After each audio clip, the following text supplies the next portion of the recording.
Израильчуудын түүхээс эхлэе. Энэ бол бидний хувьд маш дасал болсон түүх. За израильчууд болохоор зэрэг 400 гаруй жилийн туршид Египтэд дардагдсан боол байсан. Боол нэг том хөгжилтэй оронд тэр чигээр ажиллаж хөдөлмөрлөж байсан. Тэр хөгжилтэй оронд өөрчилж байсан, ажиллаж байсан. Үе удмаараа 400 гаруй жилийн туршид өөрчилж байсан энэ арт түмэн, боол байсан арт түмэн. За тэдний зүрх сэтгэл дотор нэгэн өдөр бид ингээд үргэлжил боол байх ёстой юм уу? Бид өвдөж байна. Бид хэцүү байна гэж нэг хашгираан тэдний хашгираан ингээд тулдаг. Бүр ингээд тулдаг нэг хашгираан. Сая ингээд энэ дуулал номноос дуулал 107 дээр нэг юм хашгираан байсан те. Шахаа нэг юм шахаанд хүрж байгаа. Бид ингээд амьдраад ах юм уу? Ингээд энэ арт түмний боолоогоод ах юм уу? Нөгөө нэг дуудлага чинь яа, нөгөө нэг бурхан чинь хайцсан. Нөгөө нэг биднийг нөгөө нэг амлагч нь нутагт аваач гэсэн тэр зүйл чинь хайцсан. Тэр маш олон тэр зүйлсүүд, тэр зовлон, тэр хашгирaan, тэр дашуурын дуу, тэр фараоны захиргаа, тэдний цэргүүдийн тэр дарамт шахалт, тэгээд тэд ингээ үе удмаараа хэдэн үеэр 400 жилийн туршид боол байсан гэд бод. Тэгээд ингээд хашгирсан шахаанд хүрсэн. Тэгээд энэ хашгираан хэнд хүрсэн бэлээ? Хэнд хүрсэн бэлээ? Энэ хашгирааныг бурхан сонссон гэж Библи хэлсэн байт. Библи хэлсэн байт. Тэгээд энэ үйл явдлаас хойш бурхан тэр хашгираан сонсоос хойш тэр арт түмний төлөө нэг хувь тавилан өөрчлөгдөж эхэлдэг. Тэгээд нэгэн агуу удирдагч босож ирсэн нь Мосе гэдэг удирдагч. Тэгээд энэ Мосе гэдэг удирдагч нь арт түмэнд нэг тийм тааламжтай, таалагдхаарч хүн байгаагүй. Гэхдээ бурхан түүнийг эхийн хөвлөд байхаас нь нөксүүлээд, төрхөөс нь нөксүүлээд, хүүхэд наснаас нь нөксүүлээд ямар нэгэн замаар аварч хамгаалсаар байгаад фараоны ордонд амьдруулад, хан хүүгийн хэмжээнд амьдруулад ингэж явсаар байгаа тэднийг авсан. За энэ үйл явдлуудыг бүгдээрээ мэднэ. За ингээд Мосе арт түмнийг дагуулж гараад цөлд явж байхдаа Мосегийн хамгийн түрүүнд хийсэн юм нь юу байсан бэхээр зэрэг тэр бурхантай хамт 40 өдөр 40 мацаг барин залбирсан тэр цаг гэсэн. Тэндээс энэ арт түмнийг удирдах, арт түмний төлөв бүх засаг захиргаа, эмгэг цэгц бүх зүйлсүүдийг тэндээс авсан байдаг. Тэгээд үүнийг дамжуулсан байдаг.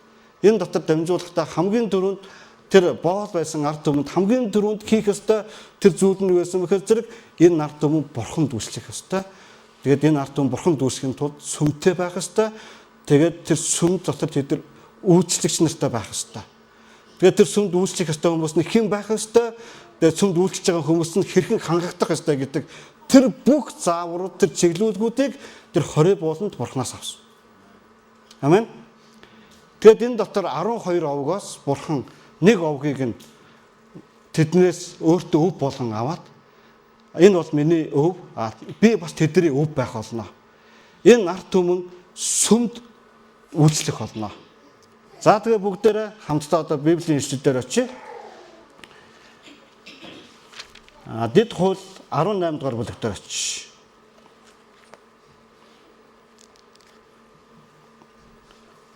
За Левичүүд ба тахилчдын эрх ямб гэж байна. Би энэ үгийг уншичаад эрх ямб гэдэг үг чинь нэг тийм нэг юм дотор арцаалгадаг сонио үг шүү дээ. Ямар сонио эрх ямб тэгээ бид нар чинь нэг тийм байр суурьнд гарсан эрх ямб бидэлж байгаа хүмүүст ер нь дургу болчих гээд байгаа шүү дээ. Гэтэл энэ дээр ингэ бичсэн. Тэгээ нөгөө талаар энэ зөв сонголт байсан уу? Гэ дараа нь энэ текстийг уншингуудаа за бас болно гэж бодсон. Леви тахилчид болох бүх Леви овг нь Израилийн дунд хөвч өвчгүй болно. Тэд эзэнд өргөх галан тахил болон түүний өвөөс идэх болно. Тэд ах トゥ нарынхаа дунд өвгүй байна. Учир нь эзэн тэдэнд амлсан ёсоор өөрөө өв нь байх юм. Ард түмнээс буюу үхэр эсвэл хоноор нядлах тахилыг өргөдөг тэднээс тахилчдын авах хувь гэвэл тахилчдад хаа 2 эрүү гэдэс доторыг нь өгөх ёстой.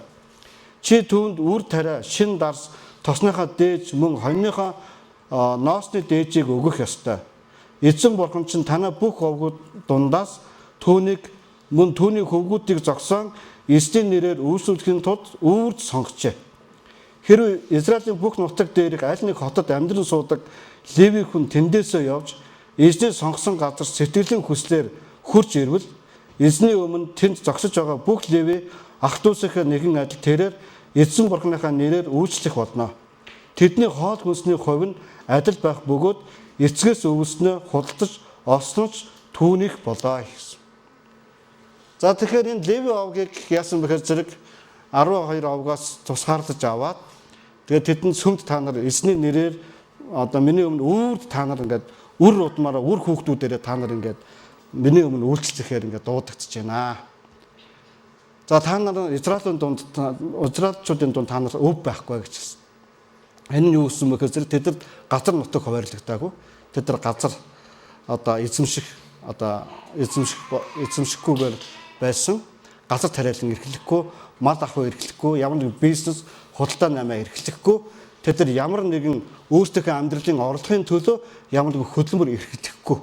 Ийм байхаар Левичүүдийг томилсон.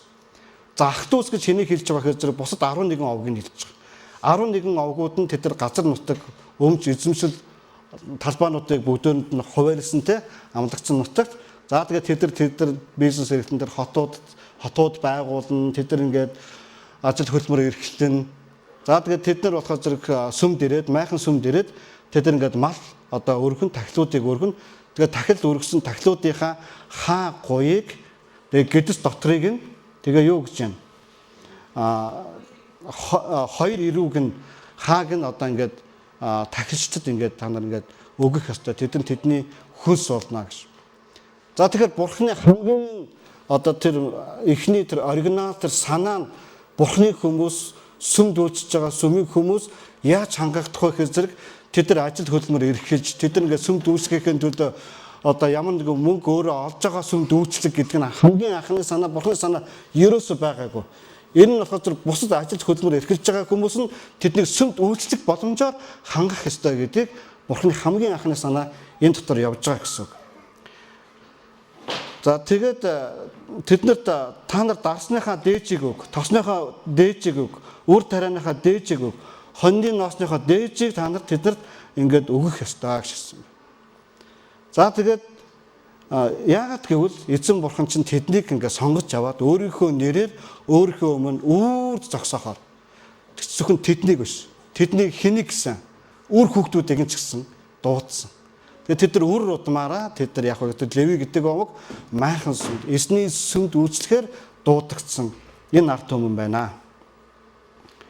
За тэгээд хэн нэгэн Леви овогийнхөө нүүдэл хийгээд эзний сонгосон газарт за энэ нэг Леви тахилч нар тэр газар нутагт явж очиж үйлчлээ гэж хэлээд тэр газар нутагт тэр ингээд явахдаа очихдоо тэр хүн за та нар тэнд ажил хөдөлмөр эхлээрээ тэнд газар худалдаж аваарай гэж хэлэв. Тэд нар яг адилхан бас энд байгаа левичүүдтэйгээ адилхан хувьтай байх болно гэж. За тэгэхээр энэ дотор бас илгээтэй санаа явж гэнэ үү? Явж гэн тэ.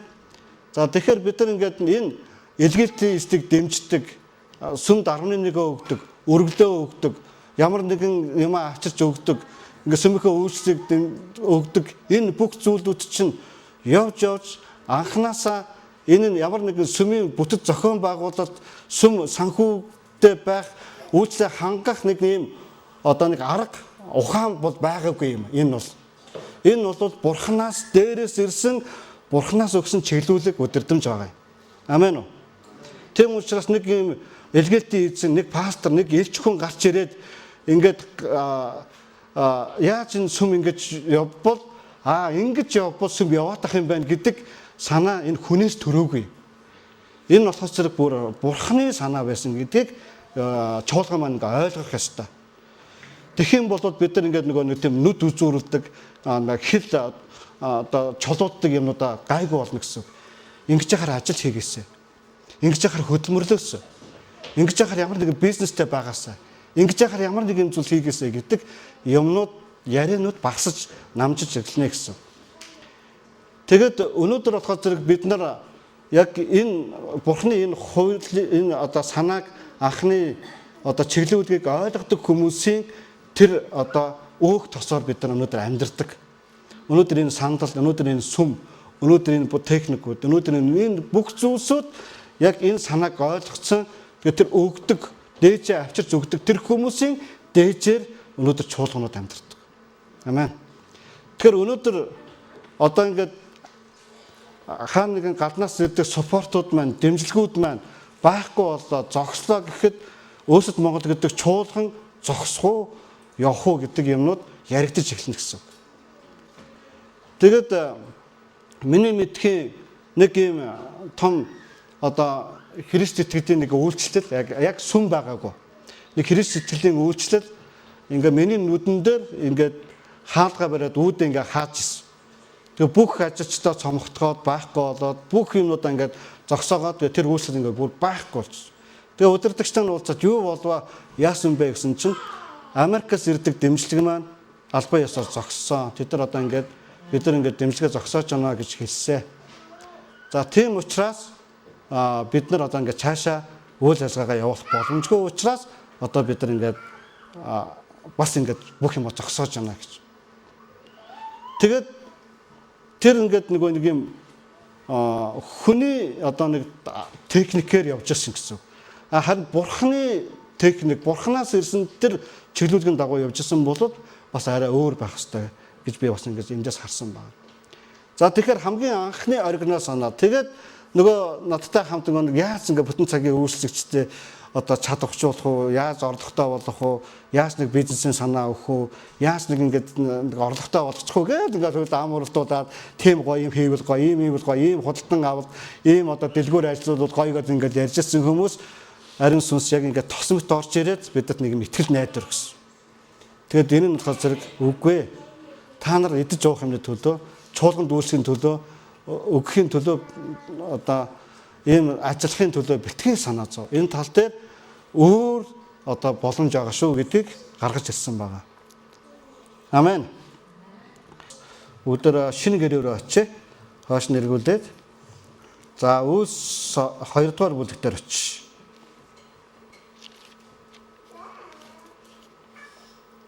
За шинэ гэрээ хүртэл ерөнхийд сүмийн одоо тахилчлал одоо сүмд үйлчлэгчдийн одоо тэр зүйл маань яг энэ бурхны өгсөн тэр зарчмаар ингээ явсан. Тэгээ заримдаа ингээ сүм нурсан, заримдаа ингээ ийм ороо бусгаа цаг үеуд ирсэн. Ялангуяа нөгөө нэг ийм шүүгчдийн цаг үед нөгөө хүн болгон нүдэнд харснараа одоо дагуу үйлдэж тэдэнд удирдахч байгаагүй нэг тийм ороо бусгаа үе байсан шүү дээ, тэ? Израилийн түүхэнд. За тэр үед нэг ийм гашуун түүх тэн дотор явж идэг. Нэг леви хүн одоо амьдрал хайж явж байгаа гэж нэг гардаг тийм үү тэр шүүгчдийн цаг үед. Тэгээд тэр ингээм амьдрал хайж явж байгаа. Тэгээд нэг газар очиод нэг Мека гэдэг одоо хүний гэрт одоо үйлчлэхээр тэгээ нөгөө хүн ингээ леви овгийн хүн явж байгаа гэдгийг сонсонгууд амар бэлгшээ гээд сүсгэлээд хүүе сүмийн хүн нөгөө бурхны дуудагсан нөгөө толгойд хүн явж штэ. Энд чинь ажилгүй, хөдөлмөргүй, орлогогүй явж идэг юм уу? Энд чинь ингэж амьдрах ёсгүй штэ. Хөрөө тэр манай гэрт надад үйлчил. Тэгээд тэр леви овгийн тэр нэг хүнийг яасан гэж зэрэг нэг баян хүн өөрийнхөө карманы хүн болгоод авчиж байгаа гэсэн. Тэгэд ийм ороо бусгаад цаг ийм цөөн цаг битгий ирээсэ. Нөгөө пасторууд нь ингээд те хэн нэгэн баян хүний, бизнесмен хүний, карманы хүн нь болцсон түүнд үйлчлээд тэгээд түүний орлогоор ингээд амьдрдаг гэртэнд үйлчлдэг болчихгүй дээ те. Өнөөдөр ингээ манай урлаг соёлын нэр алдартай хүмүүс бүгд нөгөө өөрийн хувийн бөөтэй, хувийн ламтай байдаг шиг те. Одоо ингээ нэг хувийн пастортай, хувийн одоо нэг гис үзүүлэгчтэй, хувийн элчтэй, хувийн одоо нэг юм бурхны хүнтэй одоо болцохой дээ. Энэ нь ингээд Христ итгэгчид, тахилчид, сүмийн үйлчлэгчдээс үнэхээр хол байг. Тэд нар ингээд хувь хүнд үйлчлэхээр дуудагдаагүй. Тэд нар сүмд, тэд нар бурханд үйлчлэхээр дуудагдсан юм аа. Амен. Тэгээд тэр Мека гэдэг хүний тэр байгуулсан тэр шүтээнд нь үйлчилж исэн, тэгж амьдралаа зогоож исэн тийм цаг үе шүүгчдийн үед израильчуудад ирсэн байгаа. Энэ бол үнэхээр израильчуудын түүхэнд хавхаа хэцүү үе байсан. За тэгэхээр зэрэг бидний хувьд одоо шинэ гэрээний үед тэгвэл одоо яг юу хэлсэн юм бэ? Шинэ гэрээний үед чуулган яаж явж байгаа юм бэ? хуучин гэрээний үед сүмийн үйлчлэгчид ингэж явж ирсэн байна. За би 2-7 хоногийн дараа дараагийн 7 хоногт 14-нд болохоор зэрэг бид нар гаднаас зочид ирнэ. Тэгээ манай илгээтэй эзэн байсан Ханика маань нөхөртөөгөө хамт багтаагаа хамт ирээд 14-ний ням гарагийн цуглаанд бидэнд үйлчлэнэ. За тэрний дараагийн 7 хоногт 21-ний ням гарагийн цуглаан дээр болохоор зэрэг би сүмийн үйлчлэгчдийн үүрэг хариуцлагын тухай ярина. Энэ маш сонирхолтой. Маш сонирхолтой. Тэгэхээр өнөөдөр болохоор сүм хэрхэн хангагддгүй бурхан чуулгана сүмийнхээ үйлчлэгчдийг хэрхэн хангадгийн бэ гэдэг энэ чиглэлээр та бүхэнтэй хуваалцаж байгаа гэсэн үг. Амен. За Үлс 2 дугаар бүлгийн 43 дугаар ишлэлийг бүгдээрээ уншъя. Хүн бүрд айдсайлаа. Учир нь элч нараар Иерусалимд олон гайхамшиг тэмдэг үйлдэгдэж байв. Итгэсэн бүгд хамтаараа байцгаан бүх юм нь нийтийнх байв. Хэн нэгэнд хэрэгцээ гарах үед эзэмшил өмч хөрөнгөө худалдаж түүнийгээ бүгдэд тэд түгээдэг байлаа. Өдөр бүр тэд нэг сэтгэлээр сүмд цуглаж талхан айлуудад хувааж талархал хийгээд өгөөмөр зүрхээр хоолцгоон бурхныг магтаж хамаг ардын хайр хүндэтгэлийг олж байв. Эзэн аврагдагчдыг тэдэн дээр өдрөөс өдөрт нэмэгдүүлж байлаа. За энэ ишлэл дотроос хамгийн гоё ишлэл нь аль нь вэ? Миний хувьд эзэн тэдний дээр аврагдагчдын тоог өдрөөс өдөрт нэмэгдүүлж байлаа. Эзэн за намайг дагаад хэлээрэй. Эзэн аврагдагчдыг тэдэн дээр өдрөөс өдөрт нэмэгдүүлж байлаа. Ингээд нэг бидний чуулганы бүр ингээд туйлын хүсэл маань бидний эсийн бүлгийн бүр нэг туйлын хүсэл маань өнөөдөр бидний бүр ингээд нэг бүр харахыг ингээд хүсэх бүр ирмэлцэх хайх тэр зүйл маань энэ үг байхгүй. Өдөр болгон бидний сүмд хүн нэмэгдэх.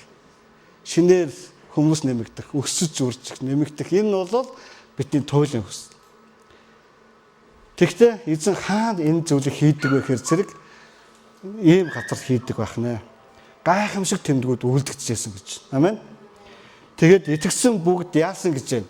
Хамтаараа яасан гэж байна. За бүгдээ нэг хамтдаа уншъя. Хүн бүрд айдсайлаа. Учир нь элч нараар Иерусалимд олон гайхамшиг тэмдгүүд үлдэгдэж байв. Итгэсэн бүгд хамтаараа байцгаан бүх юм нийтийнх байв. Хэн нэгэнд хэрэгцээ гарах үед эзэмшил өмч хөрөнгөө худалдаж түүнийг бүгдэд тэд түгээдэг байлаа. Өдөр бүр тэд нэг сэтгэлээр сүмд цуглаж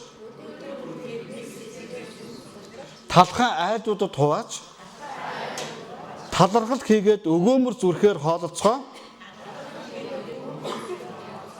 бурхныг магтаж хамаг ардын хайр хүндэтгэлийг олж байв. Эзэн аврагдагчдыг тэдэн дээр өдрөөс өдөрт нэмэгдүүлж байлаа гэж.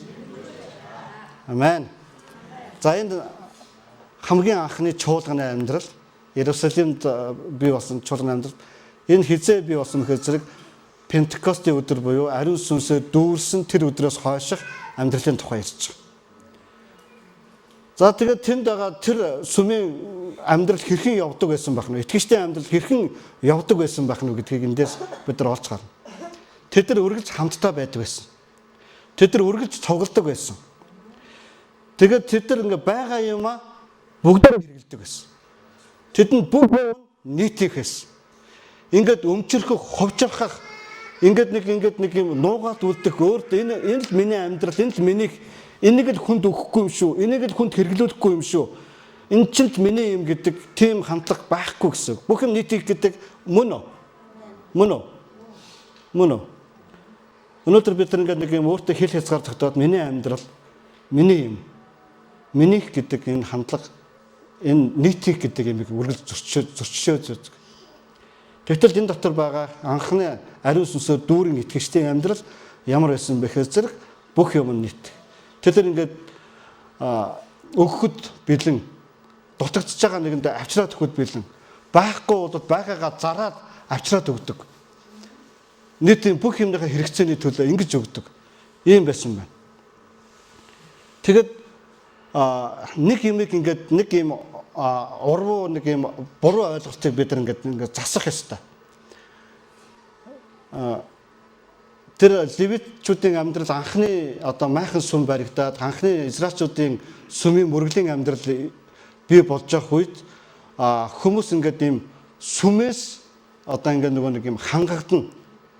Сүм надад гэр авч өгнө. Сүм надад ингээд ийм амьдрах орчин нөхцөл бүрдүүлнэ. Сүм надад ингээд сайн цалин өгнө. Сүм надад ингээд гэсэн ингээд сүмээс ингээд тийм гадагшаа ингээд тийм хүнлүү чиглэсэн хангамж ер нь ингээд тийм ийм урсгал ер нь байдаггүй байсан байгаа. Юу гэхээр зэрэг хүмүүс сүмийг хангах, сүмийн үйлчлэгчдийг хангах, сүм дүгэх гэдэг ийм урсгал ингэж явдаг байсан байгаа. Гэтэл ингээд сүм надад тэхгүй байна, сүм надад ингэхгүй байна, сүм ингээд бизнесийн байгууллага биш, сүм ашигын байгууллага биш, тэ сүм ингээд ямар нэг тийм өмч хөрөнгө хуваарлах газар биш, сүм ямар нэгэн клуб биш, сүм ямар нэг юм ингээд нийтийн нөхөрлөлийн одоо хамтны хатгаламжийн хоршоо, зээлийн хоршоо биш те. Тийм биш. Тэгээд ийм байдаг. Тэгээд тэд нар юунд ингээд илүү итгэдэг гэсэн мэхээр зэрэг бурхан тэднийг хангана гэдэгт итгэдэг гэсэн. Үүнийхин төлөө бурхан тэднийг хангана гэдэгт итгэдэг гэсэн. Тэгээд энд байгаа хүмүүс ингээд өгөөмөр зүрхээр тэд нар яадаг гэсэн мэхээр зэрэг ингээд сүмдээ өгдөг. Тэгээд сүмдээ ирээд хоололдог. Тэгээд сүмдээ ингээд айлуудад яваад ингээд талхаа ховоод тэгээд тэд нар ингээд тэнд байгаа нэг хүн гэр хэрэгтэй байна. Яах вэ? Гэр хэрэгтэй байна. Гэргүй байна чаавас. Одоо яах вэ? Тэгээд тэд нар би ийм юм зараад тэдэн хувийг босгочих. Би ийм юм зараад тэдэн хувийг босгочих. Тэр нэг нь би ийм юм зараад тэдэн хувийг босгочих гэдэг санаатай байсан гэсэн үг. Тэгээд нэг хүнийг гэртээ болгочтой байсан гэсэн үг. Амен үү. Энэ амьдралд ингээд төсөөлөгдөж байна. Энэ сүмийн анхны амьдрал. Тэд ингээд хэн нэгэнд ямар нэгэн зүйл дутагдах үед нь яадаг гэсэн гэж байна. Эзэмшил, өмч хөрөнгөө худалдаад гэсэн юм. Тийм байна уу? Тэгээд түүнийг бүгдэд түгээдэг байлаа гэж. Тэгээд өнөөдөр бидний сүмийн амьдрал дотор би хэн нэг нь ямар нэг юмар дутагдаж гашгагдж байгаагаа мэддэг амьдрал бидэд дотор байгаа болов. Энэ амьдрал дотор.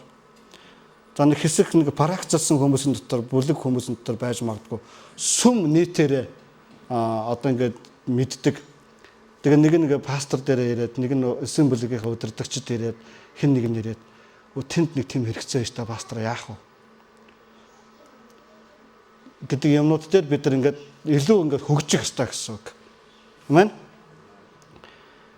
За тэгээд тэд нар өгөөмөр зүрхээр хоолоод тэд нар хаан цугладаг байсан гэж байна. Өдөр бүр тэд нэг сэтгэлээр сүмдэр цугладаг байсан гэж байгаа. За тэгэхээр энэ хэдэн хүний тухай ярьж байгааг бид нар ойлгож байгаа юу? Хэдэн хүний тухай ярьж байгаа вэ? Тэд хэдэн хүний тухай ярьж байгаа вэ? Ариун сүнс дүүрэхээс өмнө 120 итгэгч нар байдаг байсан. 120 хүмүүс хамтдаа цуглаад байнга залбирдаг байсан.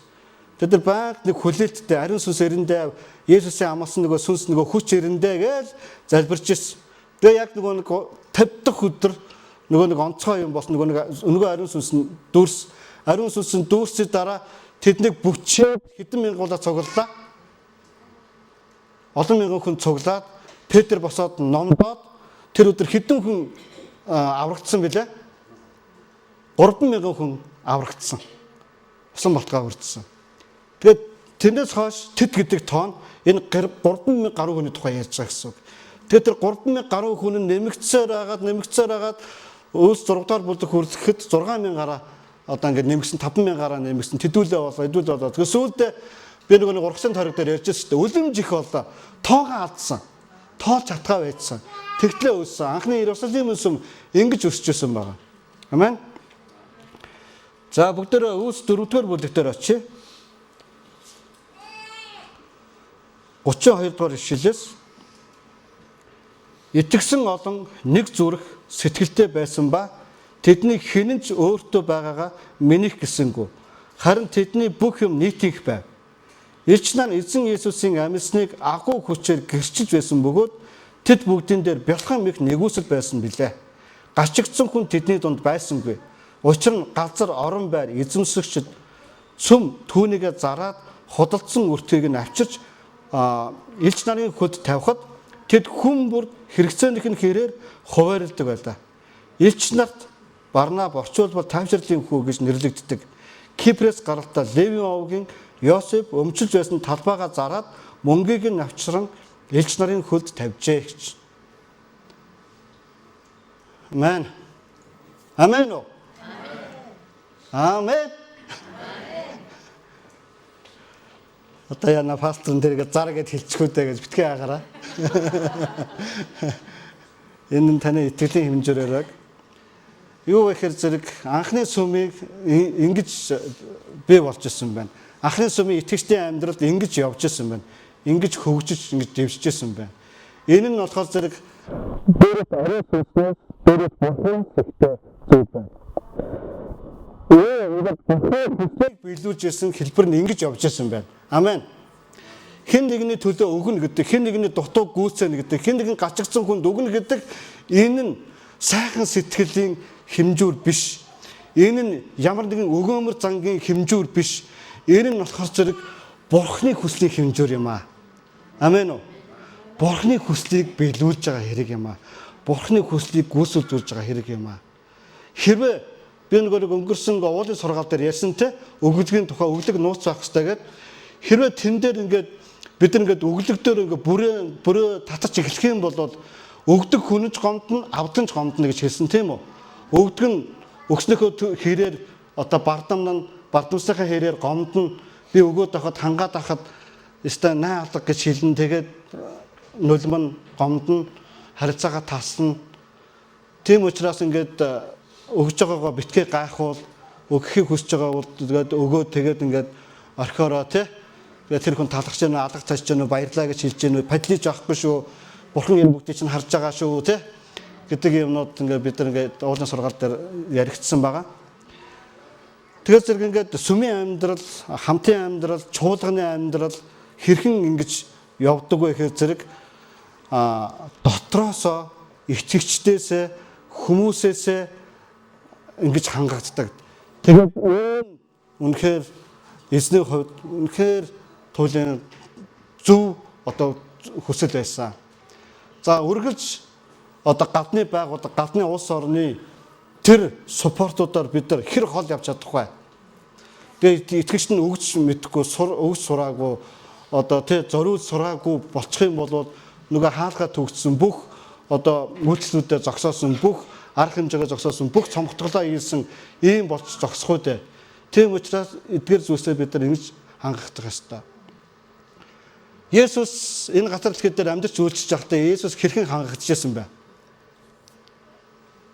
Есүсийн үйлчлэл хэрхэн хангагдсан? Есүс газар сайгүй явдаг байсан. Энэ бомдгүй явдаг байсан. Тэр ингээ аялж явж байсан. Есүсийг хэн дэмждэг байсан бэ? Тэнгэрээс ингээл бүх юм Бурхны хүү учраас, хүний хүү учраас, Бурхан учраас ингээл бүх юм ингээ аяндаа болдог байсан уу? Та нар энэ түүх Библиэс уншсан уу? За бүгд Лук 8:1-ийг гаргая.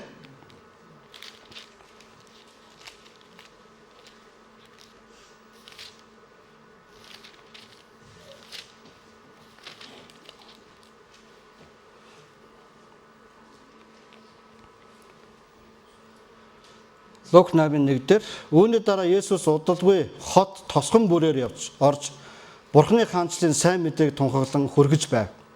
12 нь түүнтэй хамт байлаа. Мөн өвчин болоод ёрын сүнсүүдээс салсан зарим эмэгтэйчүүд тухайлбал 7 чөтгөрөөс салсан Магдалийн эм гэгддэг Мария, Херодын нэр болох Кузагийн эхнэр Йоанна болон мөн Сузана болон өөр олон хүн байж өөрсдийнхөө өмч хөрөнгөөр тус нэмэр болж байлаа гэж. За Есүсийн үйлчлэлийг хэн хангадаг байсан бэ? Түүнийг дагаж яваа хүмүүс. 12 нь байсан. 12-аас гадна тэрнтэй хамт олон эмэгтэйчүүд дагаж явж байсан. Тэгээ энэ дотор янз бүрийн албан тушаалтаа нөхөр нь одоо ямар нэгэн байр суурьтай эсвэл ямар нэгэн одоо ажил эрхэлдэг эмэгтэйчүүд, бизнес эрхэлдэг эмэгтэйчүүд, ямар нэгэн мөнгө санхүүгийн боломжтой өмч хөрөнгөтэй хүмүүс бас Есүсийг яадаг вэ? Дагдаг байсан байх нь уу? Дагдаг байсан байх нь. Тэд нар Есүсийг хаасаагүй газар орон нутаг дамжин явж байх болгонд нь тэд нар хэрхэн яаж тусалдаг байсан бэ гэхээр зэрэг өмч хөрөнгөөрөө тусалдаг байсан гэж. Энэ бол Бурхны хаанчлалыг хангах зарчим юм аа. Амен уу? Бурхны хаанчлалыг хэн хангадаг байх нь вэ? Бурхны ард түмэн хангадаг. Ард түмнээсээ. Бурхны үйлчлэгчдийг, сүмийн үйлчлэгчдийг хэн хангадаг байх нь вэ? Ард түмэн, сүмийн гишүүд нь, сүмийн чуулганы итгэгчид нь хангадаг байсан. Тэгээд үүгээрээ болж бас ингээд нөгөө нэг юм хамааралтай болж бас нөгөө нэг ихэрхэж бас болохгүй. Тэ нэгэн сүмийн одоо нэгэн үйлчлэгчийн одоо цалинтай болгож байгаагийн төлөө, гэр оронтой болгосныхоо төлөө, унах унаатай болгосныхын төлөө, ямар нэгэн зургттай болгосныхын төлөө, хүүхдийн боловсролыг дэмжснийхээ төлөө ямар нэгэн тэм холбоо сүлбэ хамаарлыг барьж болохгүй. Барьж ерөөсөө болохгүй. Үүний тулд нууцаа гэдэг байгаа. Хамаартай би чамайг хангаж байгаа шүү хөөе. Чи надад таалагдах, миний чихэнд тааламжтай сургаал номлох ёстой шүү. Чи надтай их гоё харьцах ёстой шүү. Би чиний хүүхдэд өгсөн биз гэдэг нэг ийм эрхийдлүүд явж болохгүй гэсэн. Энэ бол үнэхээр одоо өгдөг хүний арын шин бол ерөөсөө биш. Амен. Энэ бол ингэж явж ерөөсөө болохгүй. За тэгэхээр өнөөдөр бидний чуулганд бодит байдал дээр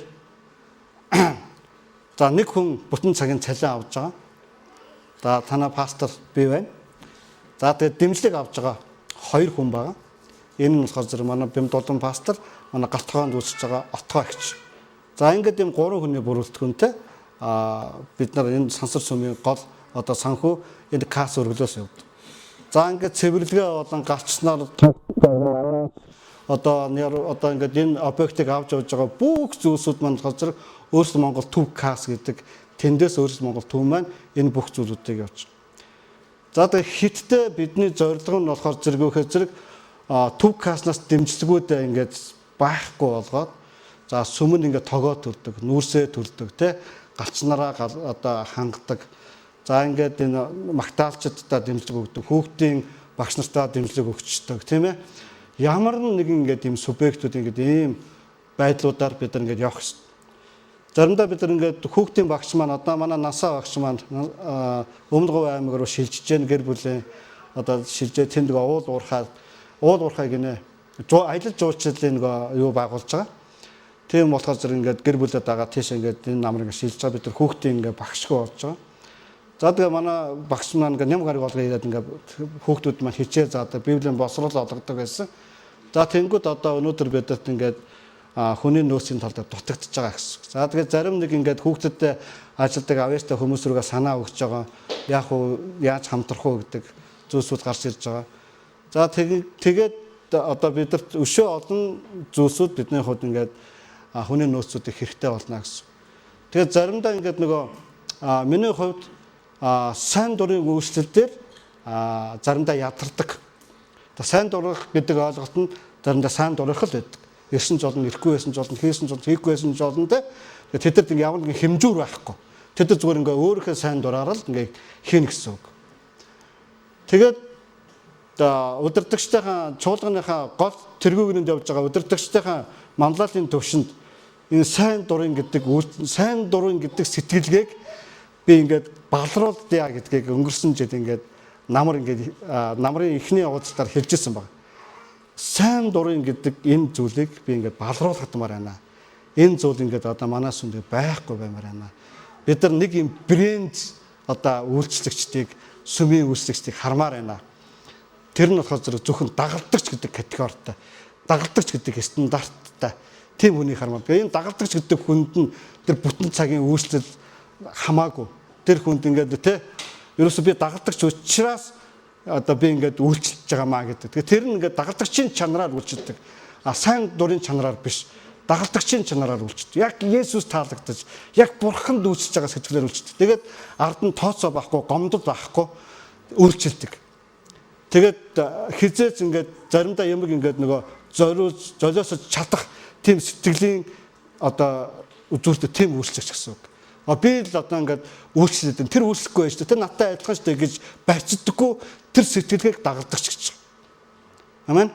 Ингээд тооцоод ингээд би ингээд олон би ганцаараа л үйлчлээд байна гэдэг тийм нэг юм байхгүй болно гэсэн үг. Дагалдагч гэдэг чанар. За сайн дурын гэдэг чанар дээр би бол өнгөрсөн 7 хоногт үйлчлсэн энэ 7 хоногт үйлчлэхгүй байж болно шүү дээ. Тийм болно. Би ер нь бол дуудах чинь бэлэн байдаг шүү. За болно. За. Тэмээд хийгээд байгаа та ирэхгүй байж болно гэдэг тийм категорид сайн дурынхан ордог. Дагалдагч болохоор зэрэг зар мэдээ явуулаа, дуудлага явуулаа, хэрэгцээ харлаа. Тэгээд түүний хувьд бол ингээд дуудлага авьяас чадрахын дагуу Есүс гэдэг хүмүүсийг дагалдагч гэж. Амен. За тэгэхээр энэ Есүсийг хангадаг байсан хүмүүс, чуулганыг хангадаг байсан хүмүүс, майхан сүм дүүрсэгчд бүгд бүтэн овгийг хангадаг байсан хүмүүс энэ бүх зүйлсүүд энэ хэрхэн яаж хангах зэрэг зааснаар хийж байгаамаа гэдгийг харж байгаа. Түүнээс ингээд сүм нь ямар нэгэн төсөл хэрэгжүүлэх гээд яана хэн нэгний тусад дэмжлэх гээд яана гэдэг энэ хандлага ерөөсөө биш шүү. Энийг бид нар одоо яах вэ? Нөгөө өрөвдөх сэтгэл нэг удаа тусалчих сэтгэл гэдэг юмнуудыг бид нар бадруулах хэрэгтэй гэсэн үг. Бурхан хүсэж байгаа юм байна. Тийм учраас бид нар өгөх ёстой гэдэг, хийх ёстой гэдэг. Энэ санааг энэ дээрээс ингэ байх ёстой гэсэн. Хэрвээ яг нэг юм хүний төвшөнд байх юм бол маш олон юм замбрааг болно гэсэн. За сүүлдэр бүгдээр Илч Паулын санааг уншаад сургаалаа дуусгая. 1-р Коринтиусын элчин ирэх гэдэг сэдв. Энд дээр нэг элч хүнийхээ хувьд би ингээд ийм эрэгтэй хүн гэдгээ хуваалцж байгаа тийм зүйл байгаа. Эрхээ эдлэх тухай. За би уншаад өгөх та бүхэн маань бэлэн байна уу?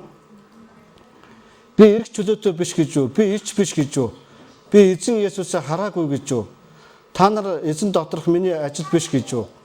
Хэрэв би бусдад элч биш байлаач та нарт бол мөн.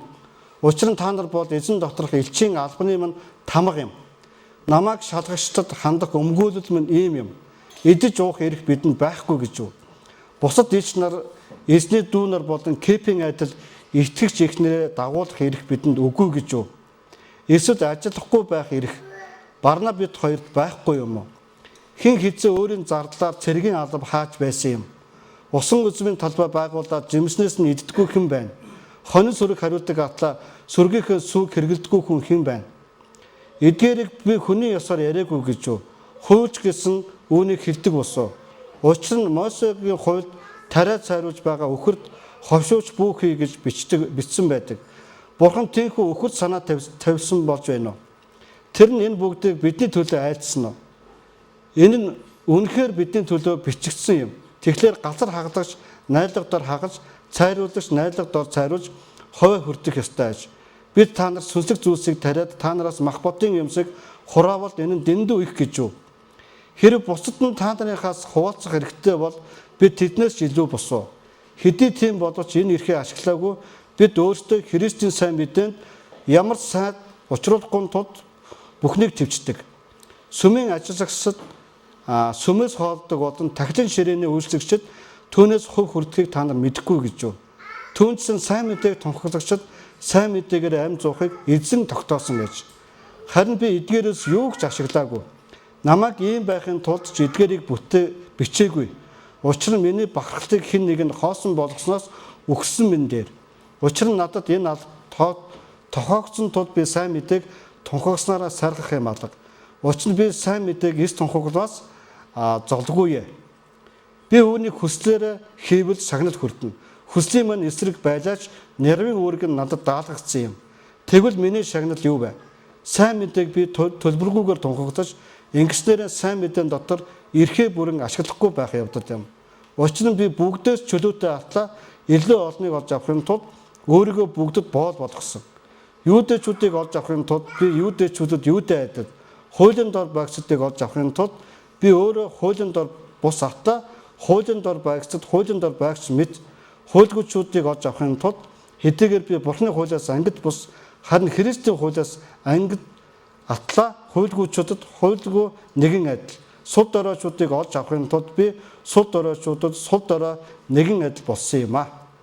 Би сайн мэдээний ерөөл хуваалцагч байхын тулд өөрийн төлөө бүхнийг хийдгээ.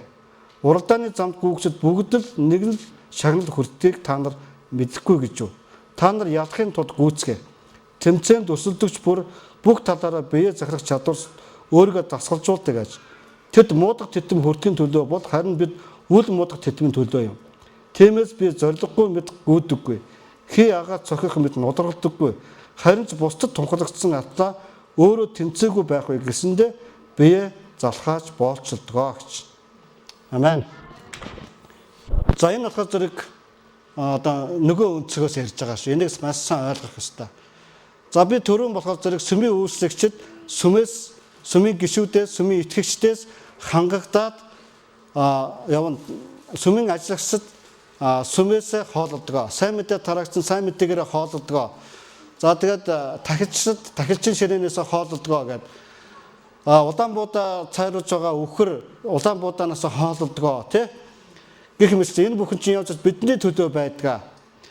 Гэхдээ энэ дотор Илж Паулын хэлсэн нэг гол санаа. За одоо бүгд ойлгох ёстой. Би магтаал үйлчлэмээр байна. Надад хэдийг өгөх юм. Би хүүхдийн үүсэд үйлчлэмээр байна. Надад хэдийг өгөх юм. Би сүмийн пастор баймаар байна. Надад хэдийг өгөх юм. Би сүмийн элч баймаар байна. Надад хэдийг өгөх юм гэдэг. Ийм юмыг Илж Паул энд балруулсан гэсэн үг. Илж Паул юу гэж хэлж байна? Надад ирэх байгаа штэ.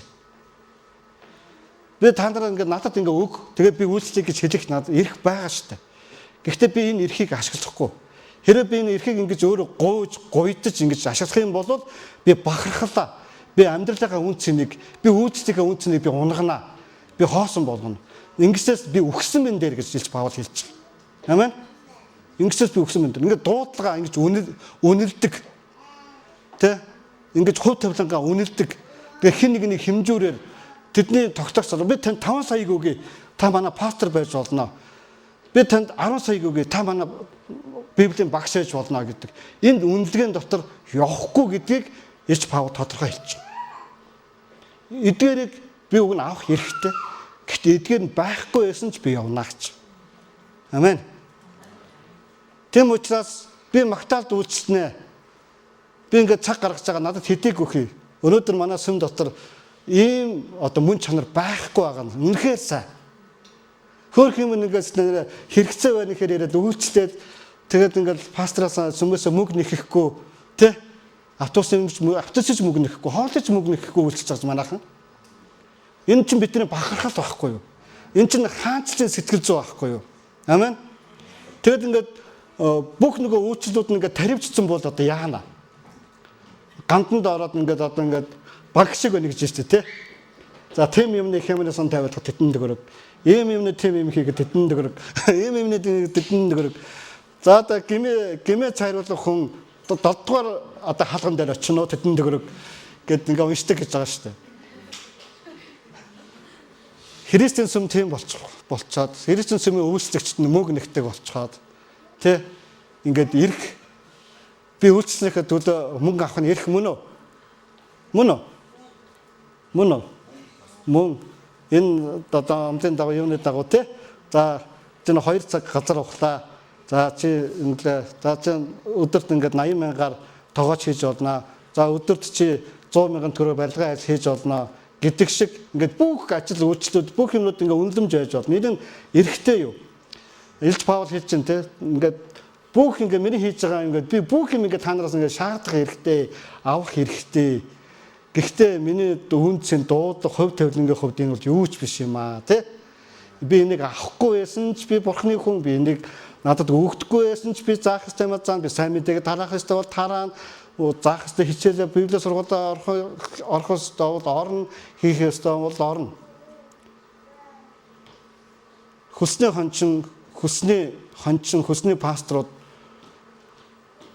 арай өндөр цалинтай сүмд арай өндөр байгууллагад очиж багш хийх ийм сэтэл байж магадгүй. Гэтэ бидний хувьд үнэн дуудлага шал өөр юм аа. Бид нар ихийг ч авсан ч багыг авсан ч бид нар дуудлага хувь тавилан гэдэг зүйл маань биднийг тодруулж идэв юм аа. Илч Паул өөрийг нь тодруулж ясан зүйл энэ ахгүй. Энэ ахгүй. Тийм учраас энэ ингээ хэлж байгаа. За тэглээгээд одоо бид талд одоо хоёр үзүүртээ үлдэж болохгүй. Тэ? За. Манай хүмүүс үнгүүгээр хямдханаар үйлчлээд болох юм байна гэж бас болохгүй. Нөгөөдөл нь манай сүм мөнгө өгөөд ашиг намайг цалинжуулаад үйлчлэх юм байна гэж бас бодож болохгүй. Тэ? Тэгэд энэ хоёр тал дотор ингээд бид нар ингээд нэг тийм зөв үнцгийг олох хэрэгтэй гэсэн үг. За тэгэхээр гадаа компанид ажилладаг, албан байгууллагт ажилладаг, гадна одоо үйлчилж байгаа тэр хүмүүсийг та нар ажиллаа хай, та нар сүмд үйлчил гэхгүй нэ шүү дээ. Тэгэхээр Левит овгийнхныг тэгээгүй шиг яг ингээд сүмд үйлчилж байгаа хүмүүс одоо би ингээд бодож байгаа байхгүй юу? Нэг ийм сайхан одоо гаргалгаанууд санаанууд би та нарт ингээд өгье.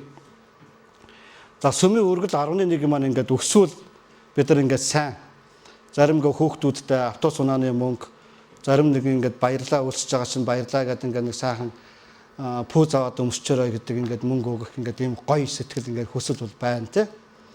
Нөгөө төгөр чуулганы маань итгэгч нар тайлан дээр үйлчилж байгаа, сүмд үйлчилж байгаа, сайн мэдээнд явж байгаа, илгээлтэнд үйлчилж байгаа, хүүхдийн үйлчлэж байгаа, хүүхдийн төлөө биелийн босол олгож байгаа тэр хүний төлөө өгч чаддаг сэтгэлтэй байх хэрэгтэй. Баярлаа. Миний нэз сайхан солонгос хоолноор сайхан хоолоод идчихээрэй. Сайхан өмд аваад өмсчөөрэй гэдэг тийм сэтгэл байх ёстой шүү. Тэ? Өнөөдөр чинь тань магтаалаас ч гэсэн өнөөдөр нэмэгдлээ. Өнөөдөр ямар гоё хөгжим тоглолоо. Ямар сайхан гитар тоглолоо, ямар сайхан бөмбөр тоглолоо. Магтаалд ингээд байгаад маш их баярлаа гэдэг. Ингээд тэднийг дагуулж гараад хоолнд даадаг сүмийн итгэж гişүүдтэй байв. Энэ бол вау баггүй. Маш олон ингээд юм санаанууд бид нар үнэхээр сэтгэлгээнүүдийг ингээд өөрчилж ёстой. Нэг цэг дээр ингээд төвлөрч болохгүй. Сүмийн кастер төвлөрч болохгүй. Сүмийн пасторанд ганцхан хүмүүсээ урамшуулад яж болохгүй. Сүм нь бүх юм нийтийн гэдэг сэтгэлгээ энэ багш ёстой. Бүгдээр энд ингээд хөдлөх ёстой. Амен. Амен уу? Эсвэл ингээд бүгдээр ингээд бурхны нэг хүнийг л ивэчгээд ганцхан пастор ивэгээд байж болохгүй. Пастортаа цамц байж үрж, пастортаа өмд байж үрж, пастортаа гатны мөнгө хатгуулаад, пастораа дансаа шилжүүлгээд, дансаа өггээд бас байж болохгүй. Сүм гэдэг чинь ганцхан пастор үйлчлэлээр явдаг. Сүм гэдэг чинь олон нийтийн үйлчлэлээр явдаг. Одоо ухтагч хийж байгаа хүмүүстээ баярлаа гэж хэлээд тэ. Тэдэрт ингээд нэг сайхан сэтгэлийн дэм өгөх, бэлэг өгөх гэдэг бол энэ их гоё. Тэгээд гişүүдийнхээ дутагдaltaй юмыг анзаараад хараад өмсөж зүүж байгааг нь хараад хэрэгсэт юм нь хараад хүүхдийг нь хараад ямар нэг юм нь хараад ингээд тэ яадаг. Тэгээд энийг нэг уулан дээр сургаад юу гэсэн бэлээ? Нууц хийгэр гэсэн тэ. Ягаад гэвэл нэг нөгөө хүн чинь танаас хамааралтай болчихгоон тул та бас нөгөө хүнтэйгээ хамааралтай болчихгоон тул тэ өгсөн авсны нэг тийм нэг юм харилцаа ингээд бэхлэгдэхгүй тул тэр хүний хэрэгцээ хангагдчихад байвал тэгээд болоо. Нөгөө хүн нь бурхан өгч өндөө гэдэг тэр сэтгэлд гэрсэл байвал тэгээд болоо. Өөр юмнууд нь тэгээ яах юм? Ингэж бид нар ингээд амьдрал сурмаар байна. Амен уу? Амен. Ингэж бид нар амьдрал сурмаар байна. Тэгээ сүмдээ ирэх дуртай болно, сүмдээ өөрчлөх дуртай болно. Сүмийн нөхөрлөд сүмийн амьдрал энэ анхны 1-р зууны үеийн тэр итгэжтэй амьдралтай төстэй болж ирнэ. Тэгээ бүх юм нийт. Бүгдээрээ сүм цуглах дуртай. Бүгдээрээ сайн мэдээнд явах дуртай. Бүгдээрээ талхай айлуудад хуваах дуртай. Бүгдээрээ ингэж явах дуртай. Тэгээд ийм сайхан гэр бүлд өсөн нэмэгдэнэ. Эзэн тэднээс авдагчтай өдрөөс өдөрт нэмэгдүүлэх болно. Амен. Өнөөдөр ингээд хаалгаар очиж байгаа шинэ хүмүүс ингээд хардаг. Тэрийг эндээ сууж байгаа л За би нэг аргагүй их сүмийн пастор юм болохоор сайн байна. Анхандаа ганаас ирсэн. Анх удаага ирж байгаа сүмд явж байгаа. Дадагийн яриа өрнөд маргааш нөгөө хүн байхгүй. Шинэ хүн ирдлээд ашгүй очиад танилцчих, өстө баярлаа гэдэг юм манай сүм дотор үнэхээр ховор. Би та нарыг эндээс сүмжилч. Тэгэд ингээд мэддэг таньдгаар ингээд болон тохоонууд ингээд зогсоод хоорондоо ингээд ярьж хагаад тэгээ шинэ хүнийг огт тоохгүй. Эсвэл явж байгаад ирээд ингээд сүмдээ ингээд дахиад ингээд ирж байгаа хүнийг ч огт тоохгүй. Манай сүм ийм байж ерөөсө болохгүй. Амен. Орж ирж байгаа болгонд ингээд баярал. Сүмийн хаалгаар орж ирж байгаа хүн болгонд баярал. Хэдэн сар жил алга болж байгаад орж ирсэн хүний төлөө ч гэсэн баярал. Анх удаа орж ирж байгаа хүний төлөө ч гэсэн баярал. Амен уу?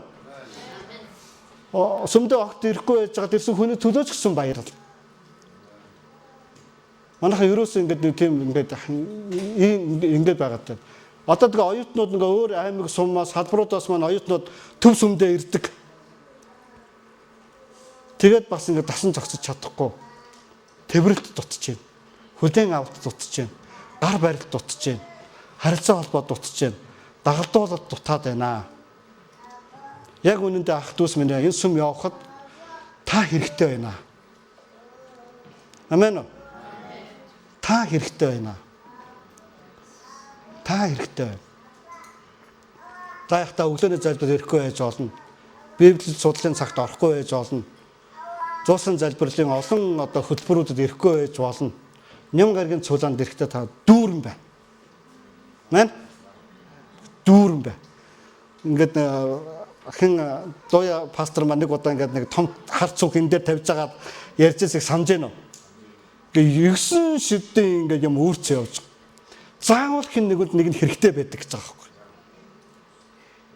Бид нар ийм пастортай хүмүүс шүү дээ. Ийм үлгэр дуурайлалтай хүмүүс шүү дээ. Тэгэд ингээ хизээч хин нэг гаргаад өгөхөд бэлэн юм та. Ядаж толгойн юмтай, өчин намдах юмтай, гүйлгэлд зогсоох юмтай. Нэг аамс өгөхт одоо ингээ хөдөлтөнд аамс өгчих сэтгэлтэй. Тэ? Ингээ нэг тийм илүү юмтай өргөж ингээ явж байгаа. Энэ бол нөгөө бидний одоо амьдрал баг. Тэгэд өнөөдөр бид нар сүмийн хаанчлалыг хангамаар тэлээсээ сүмэн өсөөсөө гэдэг энэ дотор ингээд өгөх гэдэг энэ санхүү дэмжлэг гэдэг бол маш чухал. Тямат намдэр ингээд хэрцэн байгаа. Бүр сайн өдөртөж байгаа. Бүр үг сургаал өөрийгөө зориулж байгаа. Тэр бүр хүмүүс бүр 2 дахин хүндэтгэл авах зохистой гэж. Энэ нь ингээд бусдаас илүү ингээд толгойд өгөхөд ингээд баярлаа гэдэг нь гэсэн үг биш. 2 дахин илүү түнд үг гэж. Ариун хүмүүсийн хэрэгцэнд бүр үг гэж. Мэн? Тийм учраас бид нар энэ хандлагыг энэ сүм дотор бүр байх хэрэгтэй. Тэгээд нөгөө нэг 11 овг нь левичүүд аад үзэл эдгээр ингээ сайхан сүмд үйлчлээл ингээл тахлын мах идэл тэ. Би ингээл газар хаглаа. Тэгээд хон ингээл хөөцөлдөөл тэгээд хөс хөсчөө усгаал. Тэгээд тэр нөхөр ингээ түм сүмийн тавьчихсан тахлын махнаас идэл. За энэ нэр нэгээд зогцож байгаа мó үгүй мó гэж. За ингэж бодож ирсэн түүх байгаа ш. Бүр ингэж бүр удирдахж байгаа эсрэг тэрсэлсэн. Та ерөөс дандаа яриад ах юм. Надад бас ярих юм байгаа штэ гэж хэлээд газар залгижсэн түүх байх тий. Тэг бүх юм бурхнаас цаанаас нь байгаа. Бүх юмыг ингэж өргөн зөрхөөр хүлээж аваарай. Амен. Тийм учраас энэ бурхны хаанчлал ингэж явнаа. Амен. Эзний хаанчлал үнэхээр тэлэх болтугай. Чуулган маань өсөх болтугай. Ингээд өнөөдрийн ням гаргийн намрын нээлтийн одоо цуглааны одоо номлол маань яг энүүгээр эхлэе гэж бодсон би. Уулан дээрх сургаалаар дэвсэж байгаа. Тэгж жагаад одоо 2-7 хоногийн дараа маш их чухал юм ярина. Тэн дээр болохоор таны авьяас чадвар бурханс өгсөн талант чинь хаана байна? Юунд хэрэгжилж байна гэдгийг чинь асуунаа гэсэн. Бэлэн үү? Амен. Бүгд хамтдаа босоод эзэн алдрыг өргөцгөөе.